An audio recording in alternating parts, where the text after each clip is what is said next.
Assalamualaikum warahmatullahi wabarakatuh. Perkenalkan, nama saya Azhari Nur Asufi dari kelas 12A, akan memberikan video penjelasan tentang materi lingkaran. Ada dua bagian, yang pertama itu tentang keliling dan luas lingkaran, dan yang kedua ialah tentang persamaan lingkaran. Mari cek. Baik, pada kali ini sebelum kita memasuki materi lebih lanjut, kita harus kenal dulu nih. Tak kenal maka tak sayang, ya. Jadi kita harus tahu dulu apa sih itu lingkaran. Nah, yang pertama kali terpikir oleh kita, lingkaran itu pasti bulat. Tapi kita sebagai orang yang paham matematika, sebagai pelajar, kita harus menyebutkannya sebagai lingkaran. Kenapa bukan bulat? Karena bulat itu ialah sebuah bentuk. Jadi ada sebuah bangun datar, yaitu lingkaran, bentuknya bulat. Oke? Itu yang pertama dulu yang kita perlu pahami. Nah, kemudian kita lanjut pada unsur-unsur lingkaran nih. Yang pertama ada titik pusat lingkaran, yaitu titik P. Kenapa disebut titik pusat lingkaran? Karena titiknya berada di pusat, yang artinya jarak dari A ke P, jarak dari B ke P itu sama. Makanya disebut titik pusat. Semuanya mengarah ke titik P. Kemudian ada AB, diameter lingkaran. Dari A ke B itu disebut diagram lingkaran, sedangkan dari A ke P itu disebut jari-jari atau setengah diameter. Kemudian ada garis lurus BC atau biasa kita sebut tali busur.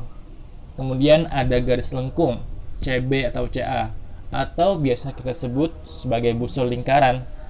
Kemudian ada apotema atau yang biasa kita sebut garis yang tegak lurus, yang membagi tegak lurus. Kemudian ada daerah arsir. Daerah arsir yang berwarna biru itu namanya juring lingkaran. Kemudian daerah arsir yang berwarna oranye itu namanya tembereng. Oke, cukup tentang unsur-unsur lingkaran. Kita lanjut ke bagian keliling lingkaran. Oke, pada bagian keliling lingkaran simpel saja rumusnya. Jika diketahui jari-jari, maka kita menggunakan 2 dikali V dikali R. Kemudian jika kita menggunakan diameter, kita menggunakan V dikali diameter. Itu saja untuk keliling lingkaran. Bisa dilihat sendiri rumusnya. Oke, lanjut kita ke luas lingkaran. Oke, untuk luas lingkaran juga simple. Hanya bedanya di satuannya, yaitu dikuadratkan. Yang pertama, jika diketahui jari-jari, maka rumusnya menjadi V dikali R kuadrat. Kemudian jika rumusnya diketahui diameter, itu rumusnya sama dengan 1/4 dikali V dikali D kuadrat. Bisa dilihat sendiri. Oke, kita lanjut. Oke, untuk keliling dan luas lingkaran cuma itu saja, karena itu bisa dibilang mudah dan saya tidak akan mengambil banyak waktu di sana. Kita lanjut ke bagian persamaan lingkaran. Kenapa disebut persamaan? Karena ada tanda sama dengan. Kita semua tahu. Jadi persamaan umumnya itu adalah X kuadrat ditambah Y kuadrat sama dengan R kuadrat. Nah, jadi kita tahu nih dari mana sih asalnya si jari-jari itu. Ternyata itu dari sebuah titik koordinat. Nah, kita tahu jadinya bahwa setiap jari-jarinya itu sama pada setiap bidangnya. Nah, jangan lupa rumus umumnya ini dipakai untuk yang titik pusatnya 0,0.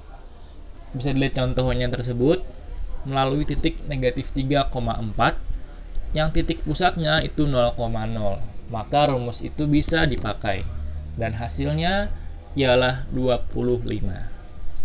Oke, kita lanjut. Bagaimana jika titik pusatnya bukan titik 0,0? Baik, di sini ada rumusnya dan dari mana juga berasal titik A dan B itu. Nah, kita langsung lihat nih ke contoh soalnya. Titik pusatnya bukan 0,0 kali ini. Titik pusatnya ada di 2,-3 dengan jari-jarinya 4. Nah, gimana cara kita masukkannya? Nah, sudah ada rumus khususnya, yaitu X kurang A dalam kurung kuadrat tambah Y kurang B dalam kurung kuadrat sama dengan R kuadrat. Baik, itu saja penjelasan dari saya tentang materi lingkaran. Ada baiknya sering-sering berlatih soal. Ada banyak sekali latihan soal yang terdapat di internet, di YouTube, dan yang lain-lain. Silakan berlatih. Sekian dari saya, Azhari Nur Asufi. Terima kasih. Wassalamualaikum warahmatullahi wabarakatuh.